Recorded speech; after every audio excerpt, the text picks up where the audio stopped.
I didn't raise my voice when the HOA president slammed her palm on the table and shouted that my trees had to come down immediately or else. I just slid the Department of Environmental Quality's Wetlands protection order across to their attorney. He picked it up, glanced at the seal, and froze. You could feel the entire room shift.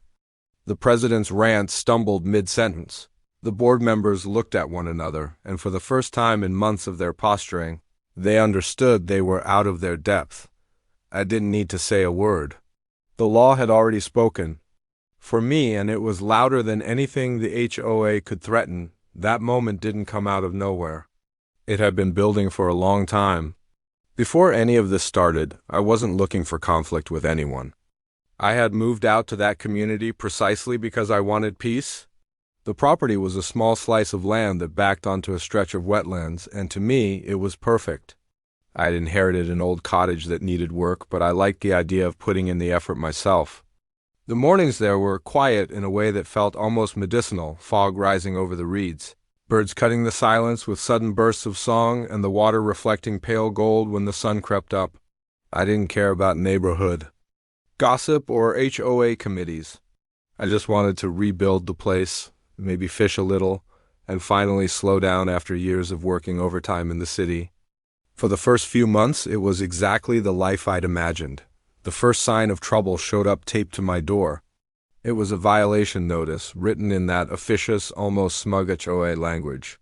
They claimed my trees, the ones that lined the edge of the wetland, were unsightly hazards and needed to be removed immediately. I remember staring at the paper in disbelief. These weren't some half-dead ornamental shrubs sticking out awkwardly in a yard. These were massive, mature oaks and willows that had stood there for decades. More than that, they weren't even within the HOA's jurisdiction. They were in the wetlands buffer zone. At first, I thought it had to be a mistake. No one could seriously expect me to take a chainsaw to trees protected by state environmental law, but it wasn't a mistake. Within a week, another letter arrived, this one with fines attached. Apparently, for every day I refused compliance, the penalties would compound. I laughed out loud when I read it, though there wasn't much humor in it. It was a stunned, almost nervous laugh. I had never imagined that trying to live quietly could invite this kind of nonsense.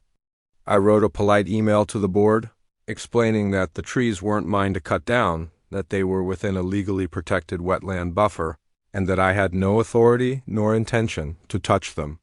The reply came back curt. The HOA did not recognize the wetlands designation as exempt from their covenants. That's when the tone of things began to change for me. At first, I still tried to be diplomatic. I gathered copies of the covenants and bylaws and highlighted the sections that showed their jurisdiction ended well before the wetland boundary. I sent them to the board along with county zoning maps.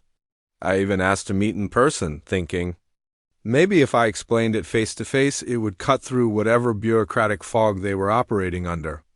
They didn't respond. Instead, they doubled the fines and added threats of placing a lien on my property. That's when something inside me shifted.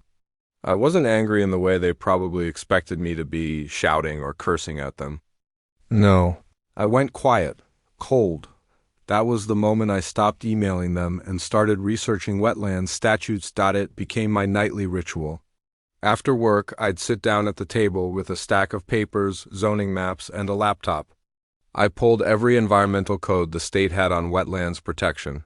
Every Department of Environmental Quality notice, every court case where AOAs had tried to overstep their bounds on protected land. I discovered that not only were my trees untouchable by HOA standards, but the board members themselves could face massive fines for even suggesting removal. I began documenting everything, every letter they sent, every notice they taped to my door, every voicemail they left. I photographed the trees from every angle and dated the images. It was slow, tedious work, but with each passing night I felt stronger. My neighbors noticed the tension too. Some avoided me, worried about being dragged into the feud. My sister called often, worried about the stress it was putting on me. But I didn't let on how much it was consuming my life. I just told her I was fine, Even as I stayed up past midnight reading legal proceeding. By the time the HOA scheduled a compliance hearing to decide my fate, I was ready.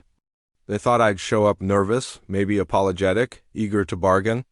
Instead, I arrived calm, with a folder in my hands that looked ordinary enough. They began with the usual theatrics, accusations of non-compliance, speeches about community standards, threats of escalating fines. The president leaned forward, smug and aggressive, insisting my trees were an eyesore and a danger. That's when I reached into the folder and pulled out the Wetlands protection order issued by the Department of Environmental Quality. I laid it flat on the table in front of their lawyer. The room fell silent. He adjusted his glasses, scanned the seal, and then froze. Everyone saw the blood drain from his face. I didn't need to explain what it meant. He knew. He knew the HOA had not only been wrong but had crossed into dangerous legal territory. Those trees weren't just pretty landmarks on my property. They were part of a protected ecosystem, shielded by state and federal law. If they pushed me any further, they'd be facing government fines so steep it would bankrupt their little association. The president tried to recover, stammering something about interpretation, but it was over. You could feel it in the air. After that, things changed quickly. The fines disappeared overnight. The threats stopped. Within a few months, the president quietly resigned, though she tried to spin it as a personal decision. 2 other board members followed, citing stress. What they didn't say publicly was that they were terrified of the liability they'd exposed themselves to. The HOA retreated into silence, and suddenly my land was left alone again. Now, when I walk the property line and look at those trees swaying over the water, I feel a kind of satisfaction that's hard to put into words. They stand taller now, in my eyes, because they're not just trees, they're proof that I could stand up to a system designed to bully people into compliance these days. The neighbors either wave politely when I drive past or avoid eye contact. Altogether, I don't care which. What matters is that it's quiet again, the way it was always supposed to be. And the trees are still standing, just like me,